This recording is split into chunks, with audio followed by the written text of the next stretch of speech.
Oke, kita hari ini belajar tentang pemetaan kali ya. Pemetaan hati lah, kurang lebih begitulah. Ngapain, bagaimana caranya. Dasar Alkitabnya kayaknya cuma mau ngajak kita ngelihat Matius 22, 37 sampai 38. Matius 22, 37 sampai 38.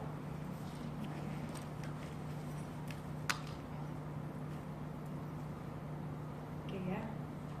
Sudah ketemu? Sama baca ya. Matius 22, 37 sampai 38. 1, 2, 3. Jawab Yesus kepadanya, kasihlah Tuhan Allahmu dengan segenap hatimu dan dengan segenap jiwamu dan dengan segenap akal budimu. Itulah hukum yang terutama dan yang pertama. Ya, teman-teman, siapa yang saya berdiri aja sorry ya. Siapa yang pernah bisa kelihatan ke sini lah? Bisa ya, bisa agak sedikit ya. Kemana ini? Oh ya. Siapa yang pernah baca buku ini? Tapi nanti aku butuh ini ya. Butuh ini juga. Iya. Udah nggak usah sebenarnya. Orangnya gini. Biar hangat, panas. Ini salah tinggal nih. Oh iya. Jaga. Nggak mau pindah. Dia lebih rela ngangkat ya. Langkah satu-satu. Oke, lanjut ya, kita lihat. Nanti kayaknya banyak ke sana ya. Ini kita cuma sekedar lihat sedikit ya. Pernah nggak baca buku Hatiku Rumah Kristus? Ada dua versi. Versi sekolah minggu dengan versi remaja. Pemuda belum, kalau mau dibikin bagus. Orang tua apalagi gitu ya. Hatiku Rumah Kristus, dia ngomongin tentang ada orang yang membuka hatinya. Kita yakin lah ya, bukan kita membuka tiba-tiba buka, kita ngundang, tapi Tuhan mengetuk dan Tuhan menggerakkan hati kita, membuat hati kita tuh terbuka gitu ya. Roh Kudus bekerja, terus masuk dalam hidup kita. Pada waktu Kristus masuk ke hidup kita, terus diceritakan dalam buku itu, Tuhan mulai pengen menata hati kita, gitu ya. Terus dikatakan bahwa ada bagian ini, ada bagian ini, ada bagian ini, ada bagian ini, ada bagian macam-macam. Dan Tuhan mau sebetulnya semuanya diserahkan sama Tuhan. Persoalannya adalah kita tidak begitu. Nah, suatu kali anaknya yang kita ngomongin cerita sekolah minggunya saja. Pada waktu dia tiba-tiba gitu ya, waktu dia sudah terima Yesus, dia bilang, sorry ya, bukan sekolah minggu, yang kita ambil yang remaja saja. Yang remajanya ini pada waktu dia terima Yesus, dia sudah mau Tuhan ini kuserahkan ini macam-macam. Tapi dia ada merasa pada waktu dia pergi sekolah, terus dia bilang gini, Tuhan aku mau pergi sekolah, Tuhan di rumah saja ya, karena ini bukan urusan Tuhan, ini urusanku gitu. Terus dia pergi ke sekolah. Pada waktu dia di sekolah, terus tiba-tiba dia maki-maki orang. Terus dia bilang gini, Tuhan jadwal Tuhan itu ada hari Sabtu ada persekutuan pemuda atau remaja gitu ya, hari Minggu ada ibadah, itu jadwal Tuhan, itu Tuhan saya ajak. Tapi khusus yang untuk sekolah Tuhan nggak usah ikut, Tuhan di rumah saja, nggak bagian Tuhan, kurang lebih begitu. Terus dia ke sekolah, terus dia tiba-tiba di sekolah main bola. Pada waktu dia main bola, terus dia maki-maki temannya, dimaki-maki dasar lu, misalnya jangkrik apa gitu ya, apa jambret ya, macam-macam. Ada yang yang lebih parah lagi kan? Nah itu nggak usah kita sebut di sini ya. Kita cukup jangkrik dan si jambret tadi ya. Pada waktu dia ngomong kayak gitu, tiba-tiba dia lihat, dia noleh ke belakang sebelah ke kiri, terus dia lihat loh, kok ada Tuhan di situ? Itu ketika kok udah bilang jangan ke sini, ini bukan bagianmu, kata maksudnya. Yang saya ingin katakan adalah sampai ending buku itu nanti orang ini kayak mau kecelakaan, tiba-tiba Tuhan nyetop mobil yang mau nabrak dia, dan dia juga lihat gini, maksud Tuhan menunjukkan gini, dimanapun engkau berada, seluruh aspek hidupmu harusnya kau serahkan kepadaku. Nggak ada bagian yang tidak diserahkan harusnya, gitu ya. Tapi seringkali makanya saya bilang hobi, kerja, keluarga, gereja, pacar, uang, kebiasaan, isi sendiri aja. Gak usah maksudnya kita nggak usah ngisi, kamu isi sendiri. Harusnya paketan itu. Teman-teman gini, nggak ada yang salah dari hobi, nggak ada yang salah dari kerja, nggak ada yang salah dari pacar, nggak ada yang salah dari uang, nggak ada yang salah dari kebiasaan, nggak ada yang salah dari itu semua. Kalau semua diserahkan sama Tuhan, setuju? Gitu ya. Makanya pada waktu kamu bilang pemetaan Tuhan nomor satu misalnya, kita jadikan Tuhan nomor satu. Kalau begitu apa maksudnya dengan Tuhan nomor satu? Apakah nggak boleh main hobi-hobian lagi? Apakah nggak boleh ke mall lagi? Karena mall itu bukan bagian, kah? Nah itu yang saya pengen kita. Tema itu bisa jadi hal yang kan tujuannya ya supaya kita mendahulukan Tuhan. Apakah melayani pasti dia untuk Tuhan? Apakah di gereja untuk Tuhan? Berarti nggak bisa kita bilang. Nggak cocok dong. Bingung kan? Gue juga bingung. Apa-apa. Oke, lanjut lagi. Percaya kepada Kristus, hati tadi semua silakan teman-teman tadi saya sudah ngomong bilang isilah, terserah kamu isinya apa saja di sini. Semua ini paketan ini, hati itu menjadi milik Kristus dan dikuasai oleh Kristus. Nggak ada yang salah dari hobi, asal hobi mau memuliakan Tuhan. Nggak ada, nggak masalah hobi dalam. Dengan hobi bisa nggak orang menjangkau jiwa? Sangat. Teman saya alumni saat namanya Saidong. Kalau teman-teman dengar, orangnya pendek kecil gitu ya, cuma segini saya. Itu yang pernah saya hina-hina di saat serius. Dia lupa, gue masih ingat ya. Karena kalimat dia waktu ngomong ke Kaida, ngebalas hinaan Kaida tuh gak bisa gue lupakan seumur hidup gue ya. Waktu dia bilang, Ida, kalau saya bisa dilahirkan memilih, dikasih pilihan oleh Tuhan, saya tidak mungkin memilih fisik yang seperti ini. Tapi sayangnya saya tidak punya kesempatan untuk memilih. Waduh, gue seharian gue nangis ya. Rasanya, aduh, itu sangat-sangat ini ya. Ternyata kita kalau dibalas dengan kata-kata yang baik ya, kita manusia ternyata lebih ngerasa bersalah dibanding kita dimaki-maki. Coba dia maki gue lagi, gue maki lagi gitu ya. Nah, dia itu suka futsal dan dia sudah lisensi B atau apa gitu, pelatih futsal. Orang-orang bisa mikir gini, kamu kan hamba Tuhan. Bagi saya mungkin pendeta yang di gereja dengan dia yang di futsal, bisa jadi dia lebih banyak penginjilan daripada pendeta. Bisa nggak? Jadi kalau kita ngelihat ke sana ya teman-teman, balik lagi nih. Saya ngomongin tadi apa? Kalau begitu nggak berarti kita nggak bisa pilih nih bikin, nanti saya makanya Kaida mau gambar ya. Nggak bisa kita pilih-pilih kayak yang tadi. Oh udah, kalau namanya hobi berarti si aku. Oh kalau kuliah berarti si aku. Oh kalau misalnya ke gereja Tuhan, melayani Tuhan. Nggak bisa kayak gitu juga sebetulnya. Kita lihat lagi ya. Mana dia? Tadi di sana lagi. Oke, saya mengajak kenapa sih ayat ini yang Kaida ambil ya? Ke sini ya. Oh ya, Yesus ya. Rangkuman hukum Taurat kita lihat ya, dari semuanya, semua isi hukum Taurat, kebayang itu. Kita orang-orang PL itu loh ya, ada orang bilang, aduh males saya baca imamat. Kalau lu baca imamat, lu bersyukur akan Kristus yang mati di kayu salib, bener gak? Ribetnya salah piti ayo, mesti potong korban, satu dilepas di gunung, satu di depan gereja, bener gak? Gak enak banget, burung dara yang seberapa, oh baru melahirkan, mesti bawa persebaran apa, kebayang gak? Tidak ada yang menyenangkan di situ menurut saya. Tapi kalau kita nggak baca, kita nggak pernah tahu, gitu ya. Dikatakan dari begitu jelimetnya hukum Taurat, Tuhan cuma bilang kesimpulannya cuma dua, kebayang? Satu, kasihlah Tuhan Allahmu dengan segenap hati, jiwa, akal budi. Kedua adalah kasih sama manusia. Nomor kedua saya nggak bahas, saya cuma bahas nomor satu. Teman-teman pernah nggak ada lagu mari masuk otakku? Nggak ada, benar? Coba teman-teman perhatikan. Saya mulai ngelihat ternyata ada kaitan antara, makanya orang bilang hati yang bersih akan terpancar. Jadi ternyata kunci utama tuh di hati. Coba kamu gini, saya berpikir, saya cinta sama kamu. Mungkin kita akan menggunakan logika kita. Oleh karena saya cuma berpikir, pada waktu saya harus belajar, saya akan melupakan kamu. Kalau pikiran bisa. Tapi kalau hati, nggak bisa. Pada waktu kamu mencintai seseorang, kita ngomong lah, jiwamu jiwa anak muda. Pada waktu kita jatuh cinta dengan seseorang, kita berikan hati kita. Coba ingat-ingat lah kalau selama kita pacaran awal-awal lah. Kalau sudah agak lama agak mulai basi ya. Agak juga ya. Kadang-kadang. Nah, kalau awal-awal pacaran lihat deh. Semua kita akan berikan waktu kita berikan telinga kita berikan. Duit habis nggak apa-apa ya, walaupun mak kita minta harus keluar duit juga kan. Bodo amat lah kalau kita sudah bekerja nggak apa-apa. Semua kita berikan. Jadi pada waktu seseorang itu makanya saya bilang gini, saya tidak akan membuat mahasiswa saya mengasihi saya, menerima saya berdasarkan pikirannya, tapi saya akan menyentuh hatinya.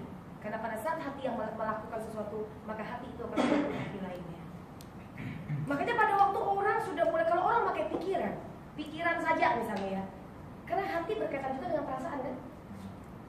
Nggak lagi punya perasaan, cuma pikiran, mulai ya udahlah ya, tiba-tiba anggota DPR RI, wah iya makanya jangan pakai baju yang sembarangan.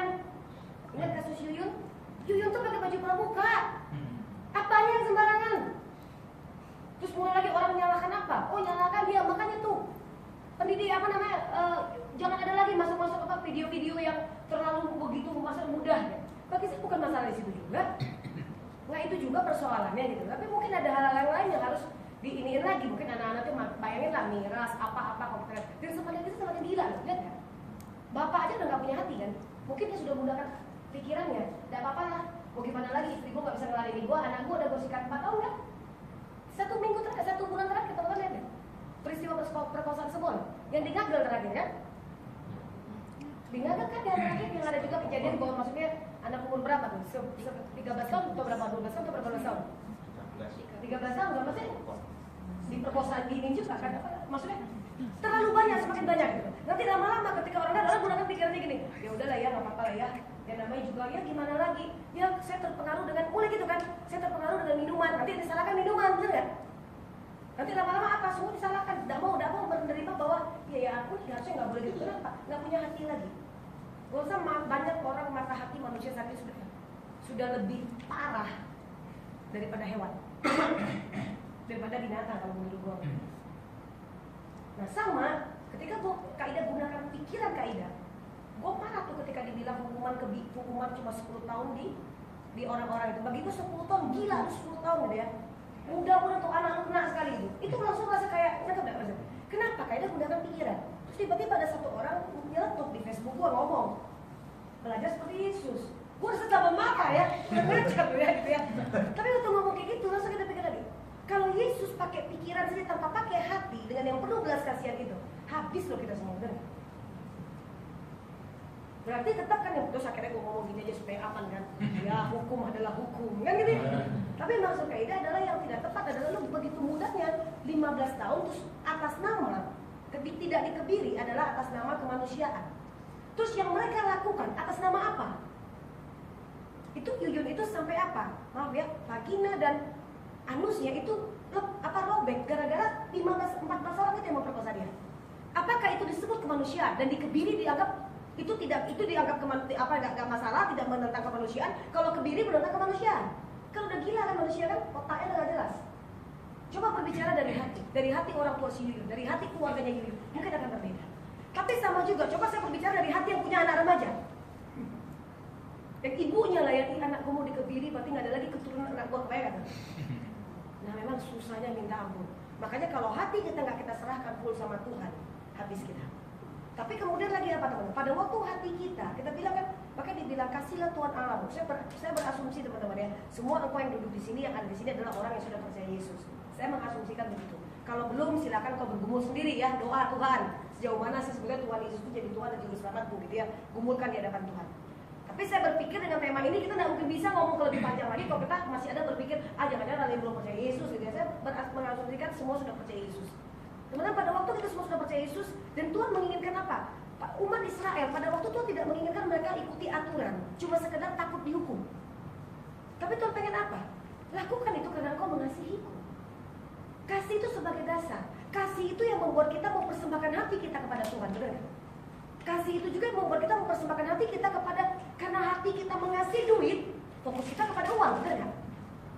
Cinta akan uang itu yang menghancurkan hidup banyak anak-anak Tuhan.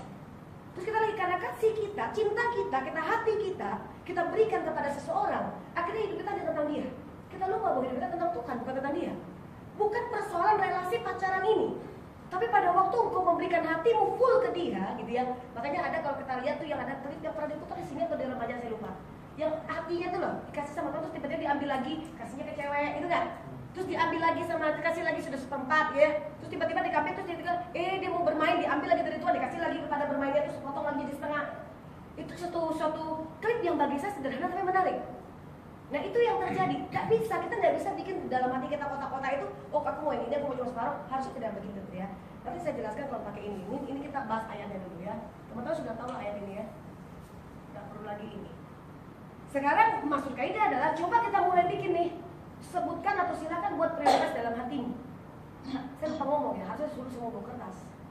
Oke lah, di pikiran lah ya, bikin 5 aja. 5 prioritas, 5 saja. Nanti saya tanya ya 5 itu apa, kita tulis ya, yang mau jadi korban. 5 ya, 5 aja dosa. Dari urutan pertama ya, 5 dari urutan pertama ya. Jadi nomor 1 paling tinggi apa gitu ya. Oke ya, 5 dari urutan pertama. Bila perlu kalau bisa berapa% gitu. Oke ya, udah jadi? Gua lanjut dulu ke sini ya. Langsung ke sini dulu. Sambil nanti kaidah khotbah kamu terus kalian pikirkan, kalau lupa catat di handphone. Balik lagi, kita lihat lagi. Nah, ke sini. Mana? Oh gitu. Ke arah komputer. Oh ya wis. Ya nah.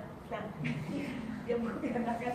Oke, kita lihat kata pengertian hati teman-teman. Dalam apa hati itu katanya pusat kediaman hidup, pusat perasaan dan pusat pikiran. Berarti kalau kita lihat hati itu paketan semua. Betul nggak ya? Makanya kalau kamu sudah agak berbahaya kalau sudah namanya hati kita serahkan kepada oknum yang salah. Itu agak berbahaya. Kenapa? Di situ tercakup semua. Coba kalau teman-teman lihatlah. Siapa yang pernah patah hati? Saya pernah. Atau siapa yang pernah misalnya gini nih, jatuh cinta sama seseorang belum jadian lah ya, PDKT. Kamu sudah memberikan hatimu pada dia, tiba-tiba nggak jadi misalnya. Nggak jadi sama dia gitu loh. Aduh batal, dia bilang gue nggak suka sama lu gitu kan, bisa ya. Aduh sakitnya di mana-mana ya. Nah, maksudnya kayak gini, pada waktu kayak gitu, kan hatimu sudah kamu kasih. Pertanyaan kayak gini, perasaan dan pikiranmu terganggu nggak? Terganggu. Sama dua-dua sepakatan. Makanya dia bilang, iya ya berarti kalau hati kita nih ada nggak beresnya, pikiran juga kita kenal.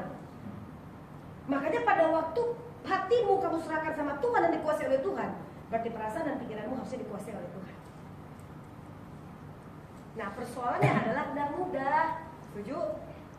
Karena masih ada, jangan suka nyalakan setan. Ini gimana nih? Ya aku nonton film porno terus gara-gara apa? Iblis menggodaku.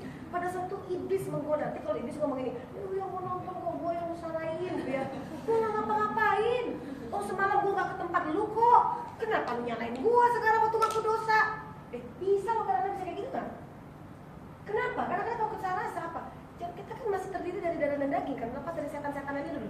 Kedagingan kita membuat kita seringkali jatuh dalam dosa. Itu yang membuat kenapa harusnya kita waktu kita serahkan membiarkan diri kita dikuasai oleh Kristus gitu ya. Kita betul-betul tiap waktu menyerahkan hidup kita kepada Tuhan. Setiap waktu, setiap menit, setiap detik bila perlu ya. Karena dalam 5 menit kita haleluya haleluya keluar sini bisa ngomong, bisa maki orang kan gitu. Itu banyak loh teman-teman di gereja baru kita memuji Tuhan, keluar dari gereja kita ketemu sama orang, kita maki orang, kita berkelahi. Nah itu yang dikatakan hati-hati gitu ya. Kemudian kita lihat lagi di sini, saat memberikan hati pada Tuhan, berarti kita memberikan seluruh hidup kita pada Tuhan. Itu intinya. Khotbah kaidah sudah selesai. Ya betul ya.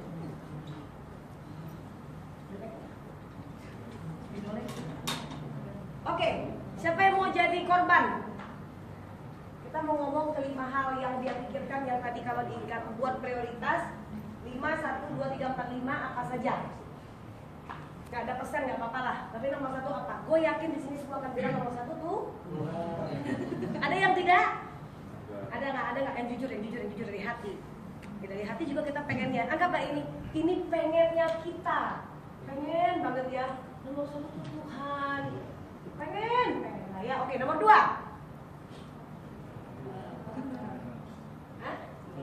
Keluarga.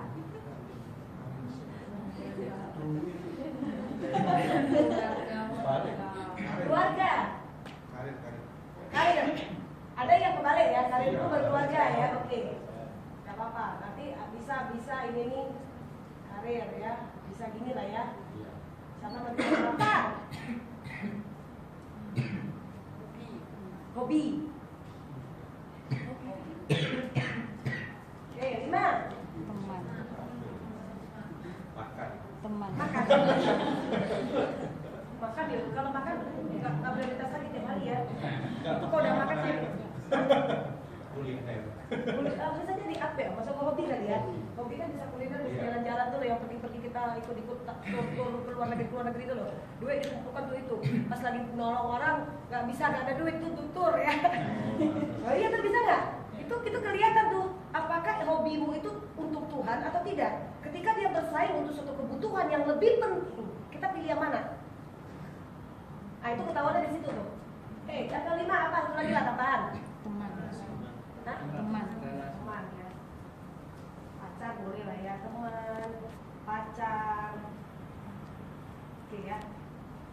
Teman-teman bisa nggak kita bilang ini? Kita mau bikin itu berapa persen? Kan kalau dibilang prioritas, berarti kita mau persen dong. Kalau ini 1%,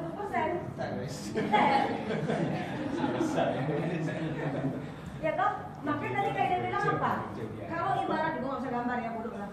Nah, ibaratnya kalau kita ngomong hati-hati itu kan banyak tuh, kita nggak bisa bilang ya, walaupun hatinya belum begini modelnya. Ini bisa kita masukin kan? Saya nggak terlalu setuju ketika ini disebut ada Tuhan di sini. Karena kalau bagi gue, kalau kita ngomong tentang ini ya, ini hati, tinggal percaya Yesus. Di sini Yesus atau aku, itu aja kan? Ini dulu aja nih kita beresin, nggak usah ngomong ke situ dulu. Kan nanti ini sudah nggak gini nih. Di sini misalnya kita bilang ya, keluarga, terus misalnya ini hobi, terus apa lagi tuh? Di sini kerja, pacar, ya kan, keluarga ya, apalagi misalnya tadi ya, macam-macam lah ya, teman, terus jalan-jalan apalah pokoknya. Ini kan ada macam-macam nih. Kalau kita ngomong tentang, kalau cuma ngomong hati, cuma ada yang kuasa cuma ini atau ini. Oke lah, tambahin lagi lah, setan. Oh iya dong, sebenarnya kita ini, bener gak sih? Pada waktu kamu lagi terfokus sama ini, maka semua ini fokusnya ke sini kok. Masalahnya ini semua tidak bisa kita lepaskan dari hidup kita, ada terus. Lu nggak bisa bagi-bagi yang kayak gitu lah gitu. Dalam hidup kita, dalam diri kita ada yang namanya ada ruang untuk keluarga, ada ruang untuk teman, ada ruang untuk bekerja, ada ruang untuk belajar kalau engkau masih jadi mahasiswa atau SMA. Ada ruang untuk mungkin istilahnya itu karirmu, ada ruang untuk ikut gelar 1, S1, S3, S7, S7 berapa lah, S berapa ya. Semua punya ruang ini, tapi bagaimana sebetulnya kalau kita ngomong semuanya ini kita serahkan sama Tuhan, kerja kan? Makanya waktu kamu ngomong tuh kayaknya bersuara sih. Oh iya ya, hati kita ada Tuhan, ada hobi. Hobi itu aku. Ada Tuhan, ada kerja atau uang. Uang itu aku. Betul nggak? Sebenarnya kalau dipikir-pikir dibagi cuma 2. Nah sekarang kita ngomong di sini teman-teman. Apa yang salah dengan duit? Nggak ada. Salahnya adalah pada waktu uang ini menjadi fokus kamu kan. Itu aja masalahnya. Hidupmu cuma cari duit terus dia untuk apa? Oh untuk membangun A, membangun B, membangun C, membangun D.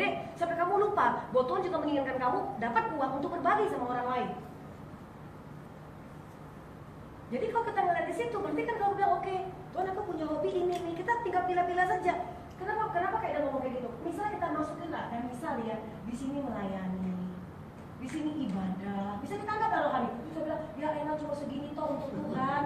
Kadang-kadang bisa gitu kan. Persoalannya ini pun bisa tidak untuk Tuhan. Kalau gitu nggak bisa, kalau itu Tuhannya nggak ada di situ. Tuhan tuh ya semua ini Tuhan. Benar nggak? Berarti nggak ada pemetaan itu dalam hidup kita. Pemetaan cuma kita membagi dalam arti gimana semuanya. Ya Tuhan egois lah, anggaplah ya. Mesti dikasih sama dia. Nggak ada satupun yang boleh kau ambil. Tapi jangan pernah lupa, Tuhan nggak salah loh. Tuhan nggak pernah marah loh kita mengembangkan hobi kita. Nggak salah. Tapi kalau gara-gara hobi kita nggak, ibaratnya lupa doa, lupa ngapain, itu permasalahan. Oh kita misalnya kan macam-macam. Jadi kalau kita bekerja, kita pikir oh ya aku punya target di dalam pekerjaanku misalnya. Aku pengen nanti setelah 5 tahun aku sudah punya rumah karena aku punya rencana menikah. Apa yang salah dari situ?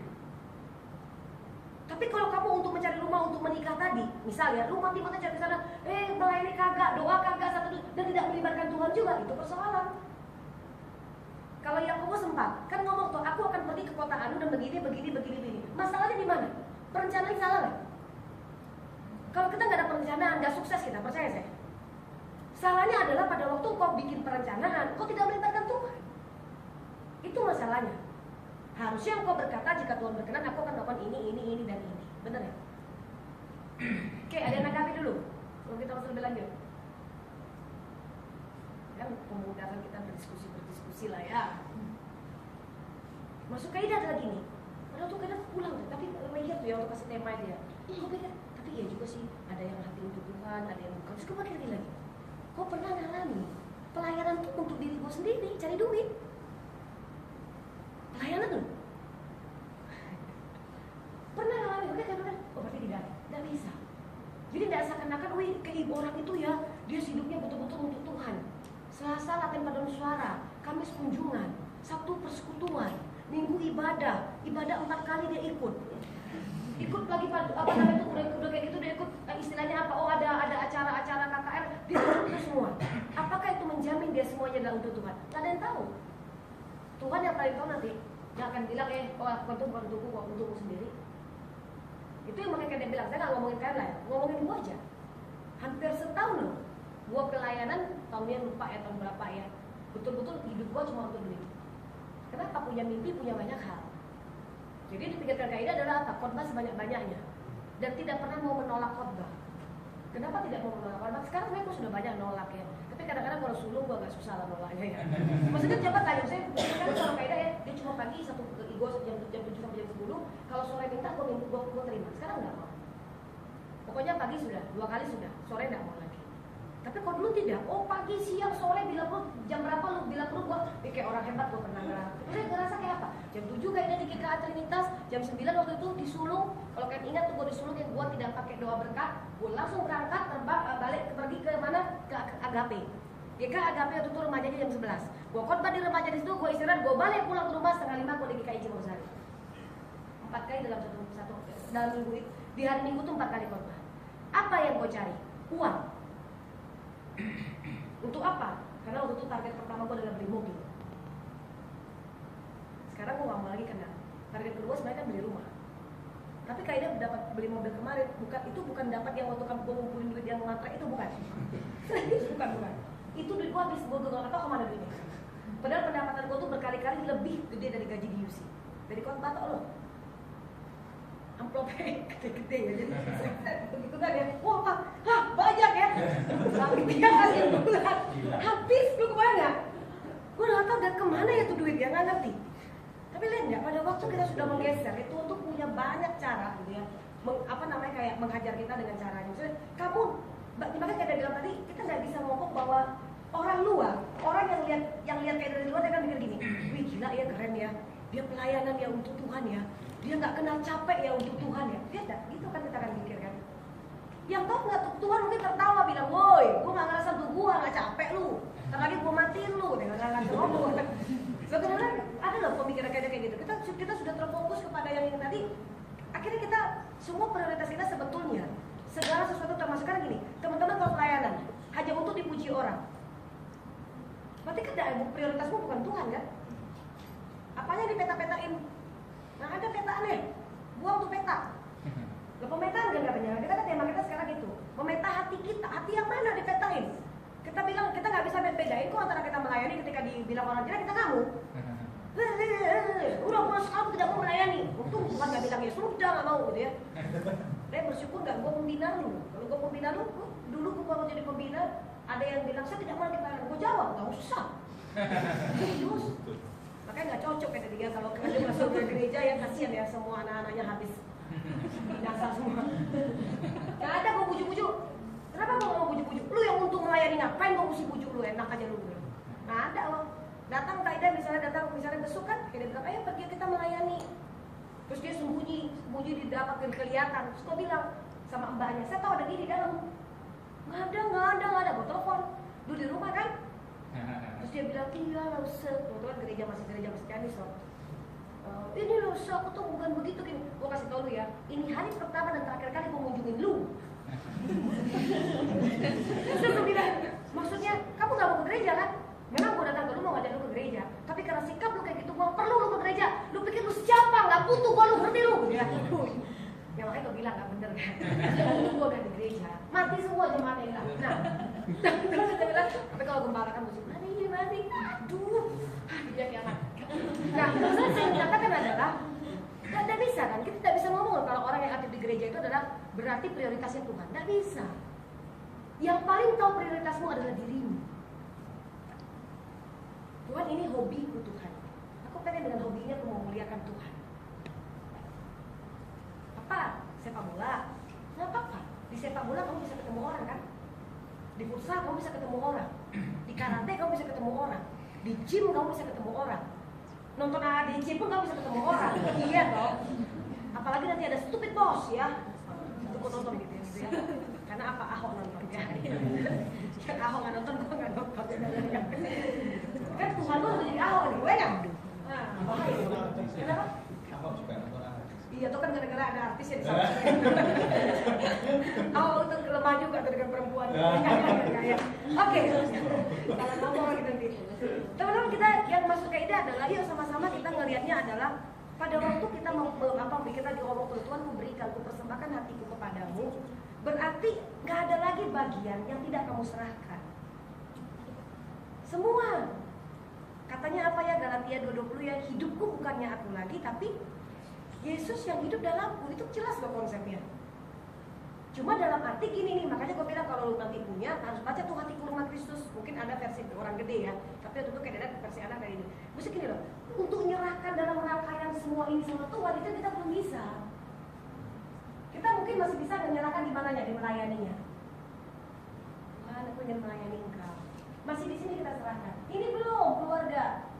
Ini belum, kita belum serahkan. Jadi juga itu belum. Kadang-kadang apa? Ada bagian luka yang kita benci sama orang, kita belum serahkan sama Tuhan. Kita punya kemarahan yang kita belum serahkan. Kita makanya kalau di situ dibilang ya ada satu yang versi dewasa, ya versi pemuda atau remaja, saya kayaknya nggak terlalu ingat. Kayaknya buku itu ada beberapa versi ya. Dia ngomong kayak gini. Ada satu orang tuh Tuhan bilang masuk ke kamar dia, terus dia bilang Tuhan ngapain masuk ke kamar pribadiku? Ini dibikin dialog antara dia dengan si Tuhan dengan Tuhan. Terus Tuhan bilang, terus waktu itu dia langsung ada kotak, dia langsung masukkannya ke dalam tempat tidur dia. Terus dia langsung duduk, Tuhan nggak boleh lihat yang ini, ngomong kayak gitu. Terus Tuhan bilang, aku pengen menyelesaikan yang kamu simpan itu. Dia bilang enggak, itu bukan urusan Tuhan. Ternyata apa di dalamnya ada kemarahan, ada luka batin, ada apa? Wih bagus itu. Terus saya tak kayak pikirin, itu kalau bikin film itu bagus banget, serius. Dibikin drama musikal ya, wah mantap. Serius, karena kenapa? Kita suka sekali ngerasa itu dan waktu kita percaya Tuhan pengen itu paketnya itu semua kita kasih. Jadi nggak ada satu bagian pun yang nggak kita serahkan sama Tuhan. Makanya kalau pada waktu itu kita lakukan, kita tidak berpusing dengan prioritas. Karena semua untuk Tuhan. Agak bingung sih. Kalau saya kayaknya nggak gini. Kalau ini mudah, terlalu bagus ya kalau dengar dia. Terus kita nggak gini. Kalau kita pada waktu serahkan semua untuk Tuhan, gini teman-teman. Berarti nggak mungkin kan satu hari kamu cuma nge-game. Walaupun kamu suka games. Bisa nggak kita game itu memuliakan Tuhan? Atau gini nih, Tuhan paham nggak sih kalau kita lagi main setengah jam cuma iseng-iseng aja capek? Waduh nggak boleh dosa, games itu milik setan. Nggak ada. Gue kalau lagi kerja capek, gue main game kok 10-15 menit tapi nggak lama. Kenapa gue nyuri jam kerja dong? Kalau gue mainnya lama. Ya, kalau lagi semua masuk tuh kali, gue nonton tuh YouTube sebentar yang ambil 3-4 menit itu loh. Si Sule itu siapa yang lucu-lucu aja ketawa udah tutup bekerja lagi. Kadang-kadang capek kan gitu. Nah kalau kita bilang itu, apakah itu untuk Tuhan? Maksudnya kita nggak lakukan, kita lakukan tidak untuk Tuhan, nggak berkenan loh sama Tuhan kan? Segala sesuatu yang kamu lakukan, lakukanlah di dalam nama Tuhan Yesus sambil mengucap syukur kepada Dia, benar nggak sih? Dan segala sesuatu yang kamu lakukan, lakukanlah untuk menyenangkan Tuhan. Kolose 3:23. Semua untuk Tuhan. Nah, terus mananya kita mau bikin tidak untuk Tuhan? Nah karena itu semua untuk Tuhan, berarti kita tinggal ini nih. Berarti sesuatu hobi yang tidak memuliakan Tuhan, tidak. Berarti kalau uang sudah tidak memuliakan Tuhan, tidak. Jadi kuncinya apa? Paketan ini kalau tidak memuliakan Tuhan, coret dari hidupmu, buang. Tapi kalau itu memuliakan Tuhan, teruskan. Dan apa? Kalau dengan uang, Tuhan izinkan kamu punya uang banyak, bukan banyak, terus kamu dipakai itu dengan lebih luar biasa lagi, kenapa tidak? Tapi jangan lupa yang pakai cara yang sama juga, benar nggak? Nah ada Tuhan tidak pernah berkenan pakai cara itu. Itu kan kita tahu, waktu itu kan kita bilang setahun sampai 2 tahun loh kayak ada ngumpulin duit habis-habisan tuh. Itu sudah sangat uang tuh, pikiran kita cuma duit. Semua jadwal-jadwal dan saya 2 kali terjadi kayak ada tuker jadwal. Gara-gara itu gereja kecil, tiba-tiba muncul gereja besar yang minta. Dan gue tahu tuh gereja, apalagi kalau seminar, itu pasti nilainya nggak mungkin di bawah 1. Langsung pikir cara, nih ya, ini kalau orang yang sudah prioritas dirinya dan tidak Tuhan lagi, ya apa caranya ngebatalkan yang kecil tadi? Tapi tidak kelihatan. Nah iya dong, nggak mungkin gue bilang ada yang lain kan. Tapi kalau gue bilang, waduh gimana caranya ya? Wah, manusia tuh liciknya minta, kalau untuk yang jelek gampang sekali cari alasan. Langsung terus kayak dia bilang gini, kalau bisa nggak ya cari waktu lain ya, diganti waktu boleh. Ganti waktu kapan? Gue juga bingung. Kenapa gue bingung? Karena arahnya ke tahun depan, kan tahun itu gue udah full. Tapi gue pikir, ke lu 100, ke sini misalnya ya, 1 juta, terlalu jauh bedanya. Godanya besar untuk orang yang membutuhkan uang. 2 kali kayak ada batalin yang kecil. Dan gue ngerasa menghibur diri dengan gini nih, Tuhan sorry ya Tuhan ya, aku perlu beli mobil, aku ini sudah semakin tua. Kalau kena masuk aku, Tuhan lihat sendiri kan tiap kali pulang dari naik motor pasti kerian. Serius gua. Itu minyak semua ada di rumahmu. Itu semua minyak, dari minyak kayu putih, dari minyak tawon, itu lengkap. Semua model keuangan logam gua punya. Udah serius. Kenapa kan? masuk angin tuh, pulang tuh sosok gitu, gitu. Semua jaya-jayaan tuh, cabai-cabean ya, jaya-jayaan punya, cabai-cabai ya. Mas kira gini loh, pada waktu itu udah dapat setahun gue tuh sampai gini, duit gue kemana aja ya? Nggak ada di bank, 20 juta aja nggak nyampe. Terus gue pikir gini, apa-apa nih sampai akhirnya ya bertobat lah ya. Tapi terakhir yang akhirnya Kak biar puji Tuhan bisa mau beli mobil Agia itu nggak kayak gitu tuh, cuma ya udah Tuhan ada kasih berkat, Tuhan ini aku pakai untuk simpan untuk mobil ya, Tuhan aku simpan untuk mobil ya. Tadinya mau kredit kan, karena gue pikir ya pakai kredit aja lah ya, kalau nggak kredit susah. Pikiran Kak Ida kan, Tuhan aku mau kredit lah, susah gara-gara apa? KTP gue malah diribet-ribetin.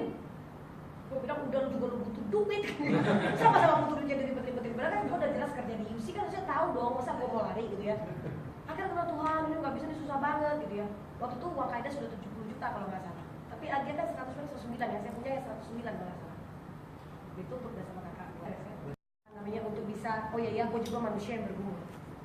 Walaupun ketemu nggak Kaida pernah lo bermimpi punya gereja, di mana semua anggota gereja itu berani jujur kelemahannya dan tidak ada satupun yang menghakimi dia. Pengen sekali, bagi gue sampai detik ini gue belum pernah menemukan gereja seperti itu. Ketika ada salah langsung semua nunjuk.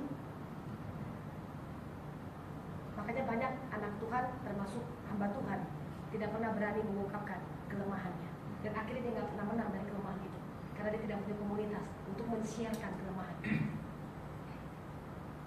Tapi ngomong sama orang ini, dia berkali-kali ngomong hal yang nggak bagus tentang Aida. Dia nggak marah, dia nggak ngakimi. Ini orang manusia atau manusia setengah dewa. Gue bilang, kenapa kamu gak marah? Kenapa kamu gak bilang bahwa saya gak beres? Kenapa kamu gak bilang saya hamba Tuhan kok begitu? Kayaknya ingat sekali tuh kayak dia bilang, saya naik pesawat takut. Ngomong cerita sama hamba Tuhan, share nih ke kakak-kakak kelas. Kamu tuh udah kalau punya Tuhan di hatimu, gak bisa takut. Oke. Ternyata gini, itu terpatri loh di otak kita, percaya gak? Pada waktu kita percaya Tuhan, kita bilang gini, kalau kamu percaya Tuhan, harusnya kamu udah begitu. Siapa bilang? Gak loh. Apa yang terjadi di masa lalu kita itu tetap akan terus kita harus selesaikan, baru kita bisa serahkan hati. Jadi ketua tuh mau gini loh, serahkan full hati kita tuh, dan termasuk yang nggak beres itu, minta Tuhan bereskan dalam hidup kita. Tuhan tolong bereskan, Tuhan tolong selesaikan. Ini loh Tuhan bukakan kalau aku nggak tahu. Tiba-tiba kemarin ada salah satu dosen Ciputra, dosen psikologi, dia sudah percaya Tuhan, dan bagi dia masalah lalunya dia suka dibully. Tapi dia bingung, dia sangat bisa benci sekali kalau ada mahasiswa yang atau siapapun yang nyinggung masalah harga diri. Dan dia bisa moodnya tuh sampai ke salah seorang mahasiswa bilang, bapak itu moody, umurnya udah 40 lebih. Itu gak pantas lagi sebenarnya kalau kita ngomong, bener gak? Akhirnya dia bilang apa? Karena dia cuma menjadi anak Tuhan yang mengekang emosi itu, yang mengekang kemarahan itu. Karena kalau dia ngomong saya marah, saya benci, semua nuduh dia, gak boleh anak Tuhan kayak gitu. Kita nggak pernah dikasih kesempatan untuk membuka emosi kita di depan banyak orang. Kita nggak pernah, sekarang kita nggak boleh ngomong, hamba Tuhan nggak boleh marah, hamba Tuhan nggak boleh benci, hamba Tuhan nggak boleh dendam. Kan semua hamba Tuhan kita nih ya, kita nggak suka ngomong, gue bedanya gue kuliah, lu kagak aja, itu bedanya kan kuliah sekolah teologi ya kan. Terus gue pikir lagi, di mana ada ayatnya yang ngomong kayak gitu? Akhirnya jadi apa teman-teman? Akhirnya kita cuma jadi orang yang sebetulnya nggak bisa full mempersembahkan Tuhan. Kenapa? Tuhan menciptakan kita sebagai makhluk sosial, kita butuh orang lain untuk mensupport kita kan, untuk mendukung pertumbuhan kita. Kita butuh. Ketika kita nggak dapat itu, atau kita nggak pernah punya komunitas yang bisa membuat itu kita jadi, kita akhirnya balik terus begitu terus. Kenapa ya? Cobalah pikirkan selama kamu ikut Tuhan, ada nggak karakter yang nggak berubah? Pikirin, ada nggak karakter yang tidak? Kita suka gini, oh saya berubah dari yang tidak pernah baca Alkitab sekarang baca Alkitab. Coba kamu lihat perubahan kita, apa yang biasa kita sebutkan. Dari yang tidak pernah ke gereja, sekarang ke gereja. Dari yang tidak melayani, sekarang melayani. Coba lihat tuh semua yang dilihat. Gak ada kamu masalah di dalam. Dari kemarahan di dalam, dari apa? Kita gak ngomongin itu. Kita cuma ngomong, wih dia tuh betul-betul loh ya, dia sudah banyak perubahan. Kenapa? Dulu gak pernah kalau ke gereja, wih dipaksa-paksa, sekarang tidak. Tapi kita jarang bisa melihat perubahan orang tuh dari dalam diri seseorang itu. Kenapa kita nggak lihat dan bisa lihat itu kecuali dia mensiarkannya. Nah akhirnya teman-teman, bagi Aida ya, karena nanti dia sudah share ya, kita berpotensi untuk jadi orang yang nanti suatu waktu nanti ketika kita ngerasa gagal untuk bisa terus menang, kita depresi dengan diri kita sendiri, kita stres dengan diri kita, kita ngerasa tidak layak, kita ngerasa kenapa kita banyak sekali nanti. Dan lama-lama saya sampai kagetnya adalah orang-orang yang di Abigailnya yang dibimbing oleh Pak Kalekian Polo sama Fiziali itu adalah orang-orang yang aktif di gereja, bukan tidak. Makanya dalam kepikiran kayaknya cuma satu sekarang, gue pengen punya tempat, di mana ada orang yang bisa kita kumpul berapa orang, didukung dia gitu ya. Cuma kan kadang-kadang tuh kayaknya sempat pikir sih, ya udah kenapa nggak coba di Sulung ya, kan udah berjemaah, cuma jauh Sulung ini, cuma pusing. Serius, mereka kalau pengen loh, maksudnya ada satu pengen gue praktekin gitu loh, apa yang gue dapat gitu. Teman-teman kalau pintar bahasa Inggris, coba cari buku tentang grow apa ya, pokoknya itu pekarangannya Henry Cloud. Itu seorang pendeta yang juga adalah seorang psikolog. Itu sangat bagus. Gue Inggrisnya nggak bagus, jadi gue lagi nungguin kalau diterjemahkan sama teman saya ini. Terangkan lagi sesi 1 lah, dia terangkan, tahu ya. Kalau disuruh baca dunia kiamat nggak gue baca-baca. Nah, teman-teman yang saya ingin katakan adalah, ayo kita bersama-sama ngelihat gitu ya. Jadi sebetulnya kalau kita ngomong prioritasnya cuma ini aja, Tuhan atau tidak, udah nggak ada lagi yang lain. Nggak dibagi dalam arti ini apa ya, gereja 5%, ini enggak. Dan kalau kita mau bagi nggak ada lagi baginya, 100%-nya Tuhan, sudah 1 juta dikali apa sempat ngomongnya, 100% Tuhan. Karena apa? Ini bagian dari kita untuk Tuhan, ini bagian dari kita untuk Tuhan, ini bagian dari kita untuk Tuhan, ini bagian dari kita untuk Tuhan kan? Bagaimana kita di sini kita memuliakan Tuhan, di sini memuliakan Tuhan, ya semua sudah 100% itu Tuhan. Tuhan nggak pengen dong kita kasih 70%. Coba lah kita ngomong, walaupun kita nggak percaya lah, kita nggak suka laki-laki biasanya pacaran ya. Kamu memberikan hatimu berapa persen? 70. Walaupun kita bilang iya wes, itu lebih realistis sebenarnya. Karena kita tahu kan nggak mungkin yang kasih 100 ya. Tapi tetap sakit hati kan? Kok nggak 100 kayak gitu ya? Tapi kalau aku semua hatiku 100% untukmu, bohong, tapi senang. Lucu ya perempuannya, ada bego. Agak nggak jelas perempuan, gue juga bingung ya. Gue juga perempuan ya, makanya gue nggak suka perempuan. Nah iya kan, kalau gue suka perempuan bahaya. Lalu kita lihat nggak, bagaimana kita tak suka? Kamu coba aja lah tes, tiba-tiba pasanganmu bilang aku cuma memberikan kamu 50% hatiku. Padahal sebetulnya kalau secara teori ya, supaya kita nggak sakit hati ketika Tuhan bilang tidak jadi, harusnya kita nggak boleh kasih 100% hati kita kepada seseorang. Tapi intinya adalah ketika berjalan masa pacaran, pasti akhirnya jadi 100% dari 50, bener nggak? Tadinya nggak suka-suka amat, lama-lama suka-sukanya barista gitu ya. Akhirnya suka-suka sama Tuhan, gitu ya. Nah, teman-teman yang Kaidah ingin tekankan adalah ya sama-sama kita, kalau bagi Kaidah, coba kita mengoreksinya adalah apakah semua paketan dalam hati kita itu sudah kita berikan sama Tuhan? Studi kita, apalah kerja kita, apakah semua hobi kita, apakah kita semua sudah kita berikan untuk kemuliaan Tuhan? Itu aja deh. Nggak usah kita bikin lah. Kalau bagi gua mah ada 10% semua untuk Tuhan. Makanya saya paling gak suka kalau ada anak aktif di gereja, ternyata di rumah disuruh nggak pernah mau. Itu batu sandungan loh teman-teman, hati. Sering Kaidah waktu itu kan juga pelayanan pernah jadi pembinaan remaja pemuda kan. Orang tua ngeluh gitu, alasan ke gereja terus, kemana? Aku pelayanan. Sampai di rumah disuruh dikit tuh langsung ngamuk gitu. Nah bagi Kaidah tidak. Keluargamu, papa mamamu adalah hadiah dari Tuhan yang harus juga kamu jadi bagaimana. Itu adalah paket dimana kamu juga untuk memuliakan Tuhan. Lepas dari kelebihan dan kekurangan mereka.